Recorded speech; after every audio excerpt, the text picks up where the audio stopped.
Hello there. Hi. Hi, my name is Gwen McKee, and I'm a nurse practitioner student with United States University. How are you today? I'm good, thank you. Great.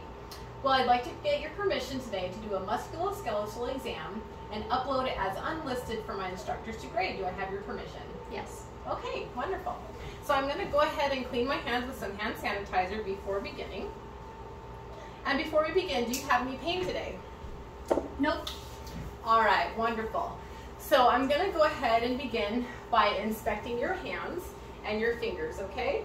And so of the fingers, I am looking to see if there's any asymmetry, atrophy, nodules, redness, swelling, deformities, or discoloration, and also when I palpate, I'll be looking for tenderness. So I don't see any of those things with her fingers or her hands, and so I'm going to go ahead and begin palpating.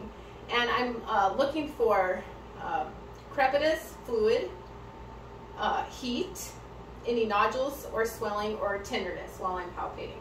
And so I'm going to go ahead and begin with the distal interphalangeal joints, and there's none of that. The proximal interphalangeal joints, the distal and the proximal, and then the metacarpal phalangeal joints. And I do not appreciate any of those things. And so next, we're going to go ahead and do the range of motion. And so go ahead and extend your fingers for me. So you're going to keep them together and just go up as high as you can. Bend them, yep. And then you're going to flex your fingers down. Great. And then you're going to abduct your fingers away and adduct them back. So abduct away and adduct back. Great. Perfect. And she has full range of motion and no expressions of pain with range of motion.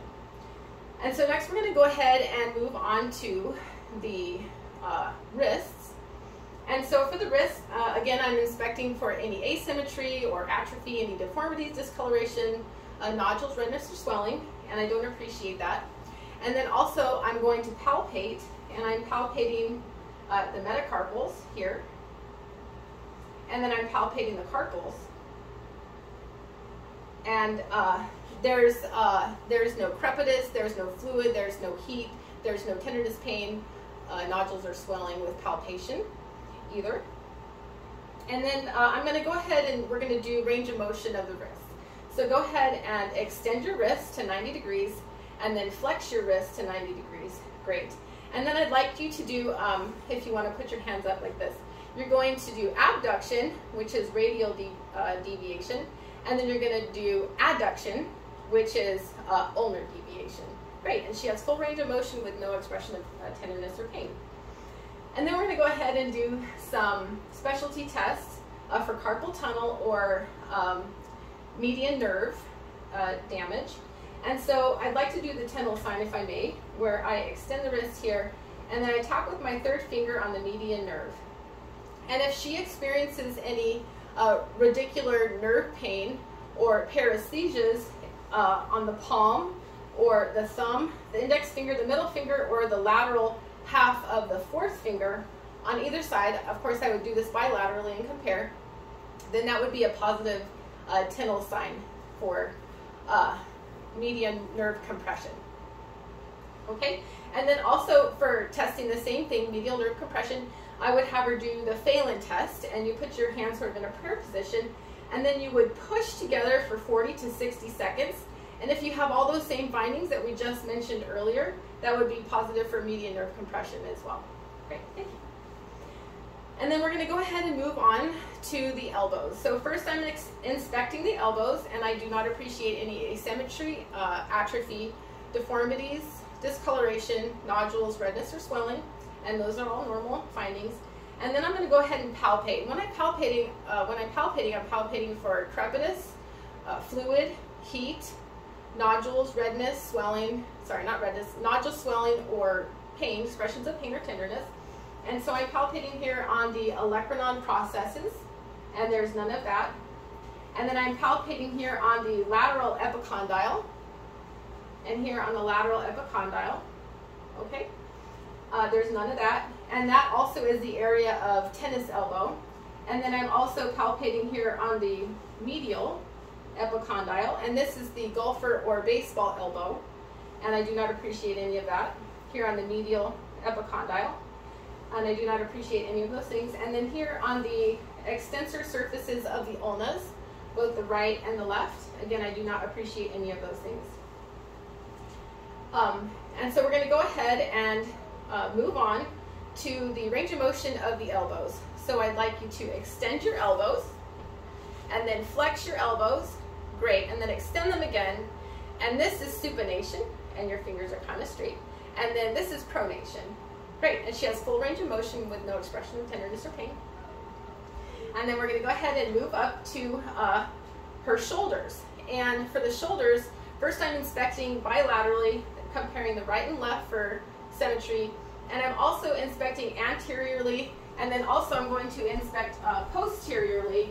And I do not appreciate any asymmetry, atrophy, deformities, discoloration, nodules, redness, or swelling, and those are all normal findings for her shoulders.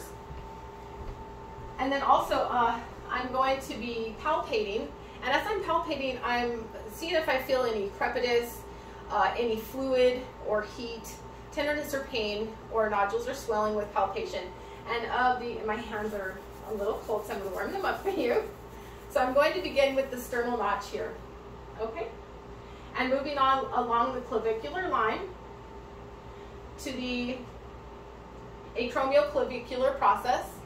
And then here with flexion in the infraclavicular fossa, you can feel the coracoid process here.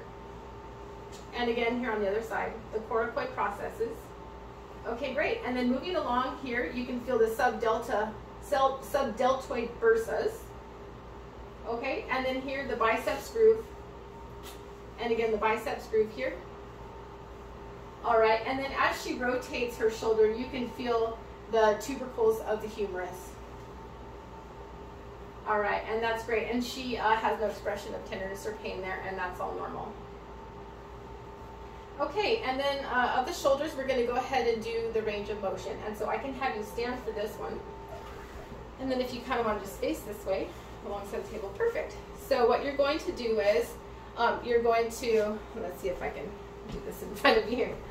Don't want to get out the camera. So you're going to flex your shoulders 180 degrees, great. And then you're going to extend your shoulders 60 degrees, great. And then you're going to abduct your shoulders 90 degrees, and you're going to adduct back down 90 degrees, great. And then you're going to internally rotate by putting your hands on the small of your back, great. And then externally rotate your shoulders, and these are both 90 degrees, internal and external rotation, and that's perfect, thank you. And then also in terms of the shoulders, so, excuse me, in terms of the shoulders, we want to do what's called the drop test. And so this is testing for supraspinatus muscle weakness or rotator cuff injury. Okay, and so what you're going to do for this special test is you're going to, just with your right arm, I'll use my left, use your right. And if you want to kind of turn this, perfect. And then abduct your shoulder out to 90 degrees, and then try to slowly lower it if you can back to your body. Great. And so she is negative for supraspinatus muscle weakness or rotator cuff tear because her arm doesn't suddenly drop as she's lowering, and that's a normal finding. Okay, great. And so next we're going to go ahead and move on to the head and the neck.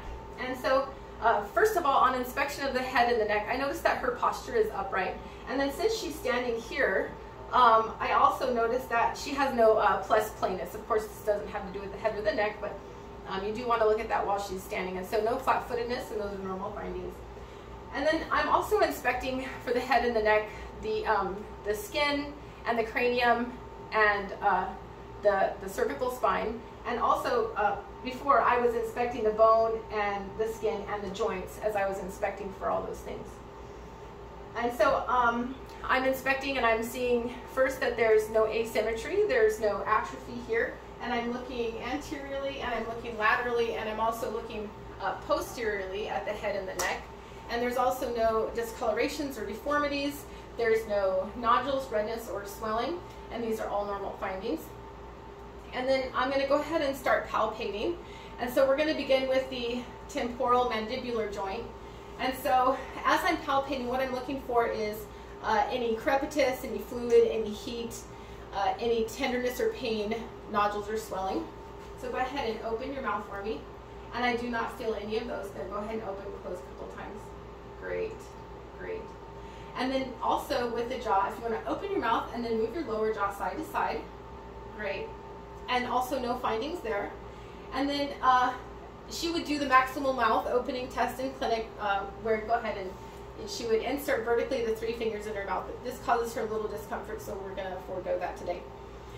And also I would just like to say in clinic, I would have her in a gown so I could observe the skin as we move on to the neck and then also the back and then the hips as well, but for modesty she'll remain closed for the video. And so now we're going to go ahead and palpate the supraclavicular area here, okay? And I do not appreciate any of those things that I just mentioned. Okay, and then moving on, go ahead and have you turn here. I'm palpating the cervical spine, okay? And none of those findings here. The paracervical muscles, none of those findings there. And then the and then I'm going to palpate the trapezoids all along here. And then the rhomboids here. And I do not appreciate any of those findings there. Okay, so thank you for that. You can go ahead and turn back around. And next we're going to go ahead and do the specialty test for the head and the neck. And this is Sperling's test. And so we're testing for cervical nerve compression. And so what I would have you do is extend your neck like this. And then you're gonna laterally flex to the side, okay? And then I would push down and apply axial compression here. And if in the right arm, along this nerve distribution, thank you, if she feels radicular nerve pain or paresthesias, that would be a positive Sperling's test for cervical nerve compression. And also we're gonna go ahead and do the range of motion of the neck. And so go ahead and flex your chin down, flex your neck down, and then extend with your forehead up to the ceiling. Great. And then gently laterally rotate to the left, like you're looking over something over your shoulder, and to the right. Great. And then you're going to laterally bend or flex your ear to your shoulder, each side. That's perfect. To the left and to the right. And she has full range of motion there with no expression of tenderness or pain. And those are normal findings. And so next I'm going to go ahead and move on to the spine. And so I'm inspecting anteriorly and laterally, and then I'll also have you turn. And I'm inspecting posteriorly. And I do not see any, and I'm looking at the skin and the joints here of the spine. And I do not appreciate any asymmetry, atrophy, discoloration, deformities, redness, swelling, or nodules, and that's all normal findings. And I'm also noticing on special inspection that her shoulder height is equal, and her hips are equal, the iliac crests. And then also in clinic, you could look at the buttock skin creases, but for modesty, we will not do that here. And so the buttock skin creases also posteriorly here are equal. Okay, and so what I'll have you do is I'm going to inspect your range of motion while you're, I'm going to inspect your spine while you're moving, okay? And so I'm going to go ahead and place my hands on your hip, and you're going to dorso-lumbar flex forward 90 degrees. Great. And I'm noticing here, and also palpating here, and you can come back up, thank you, that she has a normal curve of her spine. So there's a smooth curvature, there's no lateral deviation, and there's no scoliosis noted here. And also with motion, I'm also noticing that her shoulder height stays the same, the buttocks creases also stay symmetric and equal, and her ischial crest also stays symmetric and equal. And those are normal findings. And then here I'm inspecting, go ahead and turn this over. I'm inspecting laterally, and I notice of the spine that there is no lordosis of the cervical spine or the lumbar spine, and there's also no kyphosis of the dorsal spine. And so there's a normal S-curve here, and that's a normal finding. And then as I was palpating her spine, what I'm feeling for, here we go, I'm going to go ahead and feel her intervertebral spaces. I can feel her paravertebral muscles. And then I can feel her spinous processes. And here I don't appreciate, thank you, I don't appreciate any crepitus. There's no fluid, no heat, and also no deformities, there's no swelling, there's no nodules, and there's no tenderness or pain, and those are normal findings. Okay, great. And so she did her dorso-lumbar flexion, 90 degrees. So I'm going to go ahead and have you do the same thing, except not forward, but backwards, okay? So she's extending. She's doing her dorso-lumbar extension, great. 35 degrees, and that's with no tenderness or pain and with full extension. And also with extension, I do notice that her shoulders stay symmetric and equal.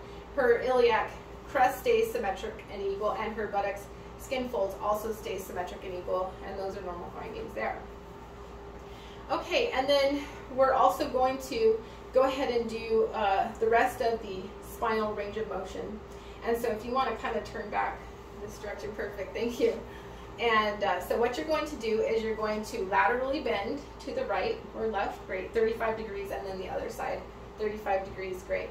And then you're going to laterally rotate, so you're kind of twisting at the hips, 30 degrees one way, and then the other way. Perfect. And so she has full range of motion with no expression of tenderness, and those are normal findings. All right, thank you. And then, so next, we're going to go ahead and move on to the hips. And first of the hips, as I said before, I don't notice any asymmetry of her hips, so she does have equal height and symmetry of her iliac crests. And then also on inspection, laterally and then anteriorly and then also posteriorly, as we were before, of her skin, bone, and joints, I don't notice any asymmetry or atrophy. There's no discoloration, there's no deformities, no redness, no nodules or swelling. And like I said, she would be in a gown for the clinic so I could see her skin. And then after inspection of the hips, I'm going to go ahead and start palpating. Okay, so if you want to turn away from me again. And so here we have the anterior superior iliac spine and the posterior superior iliac spine. And then here we have the sacroiliac joints here. And then we have the greater trochanters of the femurs, right and the left. And palpating those, great, thank you. So after the palpation, now we're going to go ahead and move on to range of motion of the hips. And so I'm going to have you lay down, if that's okay there. And then I'm going to come around to the other side here, just so you can see me a little bit better.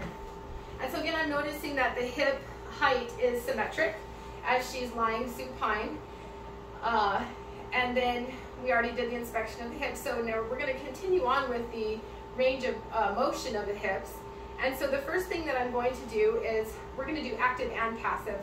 Okay, so the first thing is I will do the motion and then you will do the motion, okay?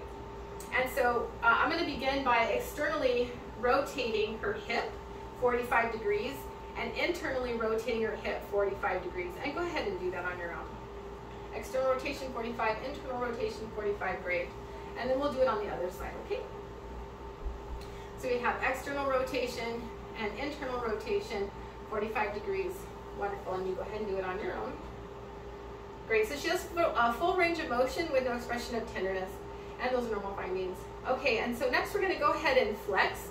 I wanna see that she can at least flex to 45 degrees, so I'm gonna do it myself here, passive range of motion.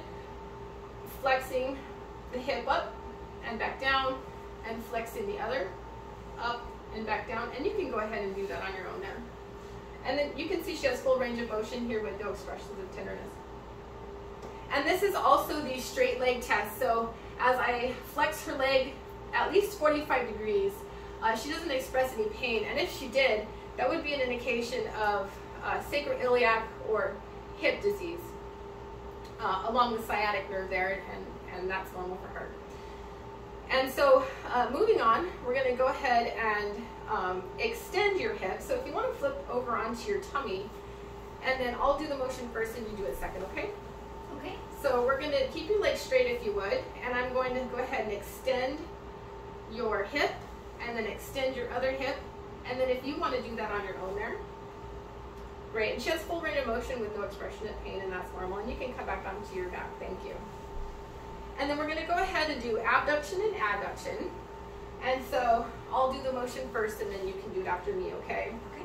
All right, so first we have abduction of the hip to 60 degrees and adduction across the midline 30 degrees. Okay, go ahead. Adduction 60 degrees, adduction 30 degrees, great.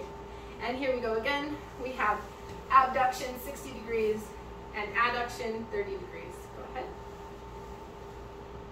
And she has full range of motion, active and passive, with no expression of tenderness and pain, and those are normal findings. Okay, and so we're going to go ahead and move on to the specialty test for the hip. And so first what we're going to do is the Patrick's sign, or the Faber's test, and this is where you make a 4 out of your leg. So you externally rotate the hip, and then you place the ankle over the right patella, and then I'm going to push pressure. Now I won't for comfort for her, but I would push firm pressure down on this knee towards the table, and if she has any expression of pain, that would be an indication of sacroiliac joint disease or hip disease.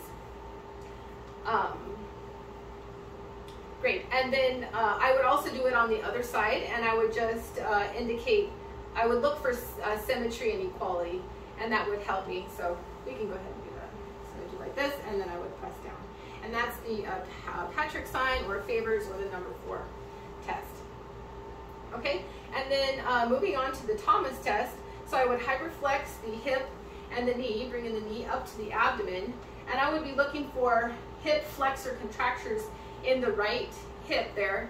And if as I hyperflex here, her right leg comes off the table and her right knee flexes, that would be a positive Thomas test, and she is negative, she's normal there. Okay, so I'm sorry, for the straight leg, I would like to correct what I said. So it would actually be positive for a herniated lumbosacral disc. And then the Faber test is for the sacroiliac and hip disease.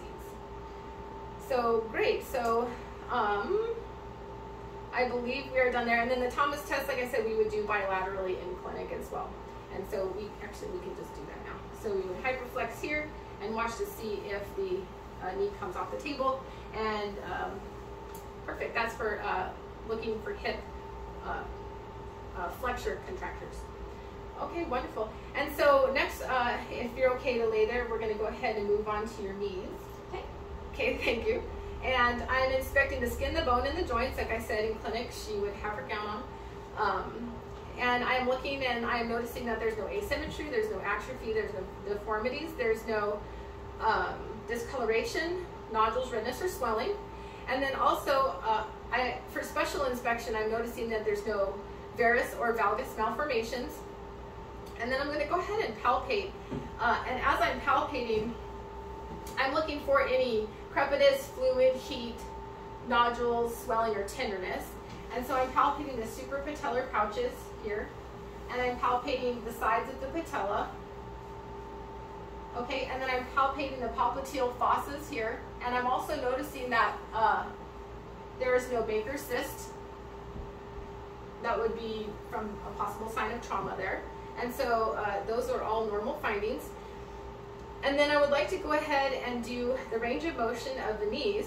And so I'll do it first and then you do it second, okay? Okay. So first I'm going to flex your knee to at least 180 or 120 degrees here, and then extend it back to 0. And go ahead and do that.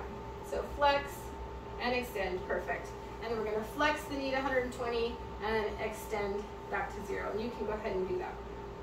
Perfect. All right, and then what I would like to do next, there's 5 specialty tests for the knees. And so the first one is the varus stress test. And so I'm going to go ahead and I would do these bilaterally in clinic. And so I'll put the knee at 20 degrees here. And then for the varus test, I'm placing my right hand on the medial aspect of the leg, and then here on the lateral aspect of the ankle. And then I'm just applying pressure so that the lower leg is being abducted. And so with the varus stress test right here, I'm finding that there's no lateral collateral ligament laxity, and this is normal. a normal finding. She has no expression of pain there. And then also, if we hyperflex the hip and the knee, and I apply that same pressure as her leg straightens down, so this would be a negative McMurray's test. And so this is testing for the lateral meniscus tears. And as I do that test, I'm not noticing that there's any crepitus or expression of pain or laxity. So that's negative for meniscal tear. And then we would do that bilaterally in the clinic to compare. And so next we're going to go ahead and move on to the valgus stress test. And so I'm going to place my right hand laterally on the upper leg here, and then my left hand medially on her ankle. And then I'm just going to go ahead and try to adduct her lower leg as I put pressure. And I'm noticing that there's no medial collateral ligament laxity, and that's normal. And also, if we hyperflex the knee and the hip, and then apply that same pressure here, as her leg extends back down, I'm noticing that there's no indication of meniscal or medial meniscal tear, which would be indicated by an expression of pain or crepitus or laxity there. And so those are all normal findings for the varus and the valgus stress tests, and the McMurray's, which we did as well. And so there's also 2 more tests for the anterior and posterior cruciate ligaments. And so what we would do is, for the Lockman's test, I would stabilize her foot here at 20 degrees, and then the knee is also at 20 degrees for the varus and valgus test as well. Forgot to mention that. And so I would have my, this is for the Lockman's test, so I would have my right hand here lateral on her femur, and then the posterior tibial area I would be supporting. And then with my thumb on the tibial tuberosity, I am just pulling up and pushing down here on the tibia. And I do not notice any anterior or posterior cruciate ligament laxity, either with the pulling up for the posterior or the pushing down for the anterior. And then this is similar for the drawer test. Could ask the patient if I can sit on her foot. May I sit on your foot? Yes. Okay. And just making sure that I have her stabilized here. And so what I'm doing for the drawer test, I have both hands in the popliteal fossa, and then I am pulling up and pushing back. So forward and back. Just feeling forward for any posterior cruciate ligament laxity, or pushing back for the anterior. And so she's negative for both of those, the Lockman and the drawer test. So, and that's wonderful. So moving on, if you'd like to sit up now, that would be fine. We're going to look at your ankles. Okay, and so to begin, first I'm inspecting her ankles, and I'm noticing that there's no asymmetry or atrophy, there's no deformities or discoloration, there's no nodules, redness, or swelling. And then also I'm going to go ahead and move on to palpation. And palpating, I want to look for crepitus and heat and fluid and nodules, swelling, or tenderness. And so I'm going to feel the medial malleolus here, and there's none of that. And then the lateral malleolus, and there's none of that. And then the Achilles tendon back here, or the gastrocnemius tendon, and there's none of that there. And so moving on, we're going to go ahead and test the range of motion of her ankles. And so I will go ahead and do the motion first if you want to do it second, okay? Mm-hmm. And so we're going to dorsiflex up and plantar flex down. Go ahead and do that. Dorsiflex and plantar flex, great. And then again on the other side, dorsiflex and plantar flex, great. Great. And then we're going to go ahead and rotate in circles, both directions. Okay. Great. And so we see here that she has full range of motion with no expression of pain or tenderness, as was the same with her knees and her hips as well. I don't know if I mentioned that. And those are normal findings. Okay, and then we're going to go ahead and move on to the feet and the toes. And then just for her comfort, we'll leave the socks on, but in clinic she would be barefooted. And so on inspection, first special inspection, I'm noticing that there's no bunions, there's no calluses, corns, or plantar warts, and we tested plus planus earlier. And then I'm also noticing that there's no asymmetry, there's no atrophy, there's no deformities, and there's no redness or swelling, and also no nodules. And then, so I'm going to go ahead and palpate here Actually, may I take your socks off? Sure. Okay. I can see the joints better. Okay, great.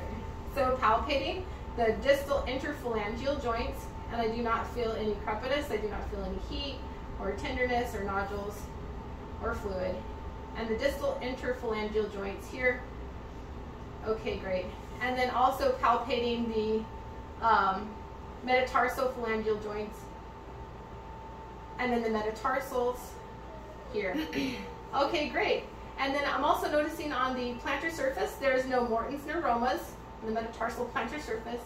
And also there's no plantar fasciitis at the calcaneus here. And then also for the last thing here, I'd like you to flex your toes down and then extend your toes up. Great. And then what you're going to do is you're going to invert your soles inwards and then evert them outwards. Great, that's perfect. And that concludes our head to toe musculoskeletal exam. Thank you.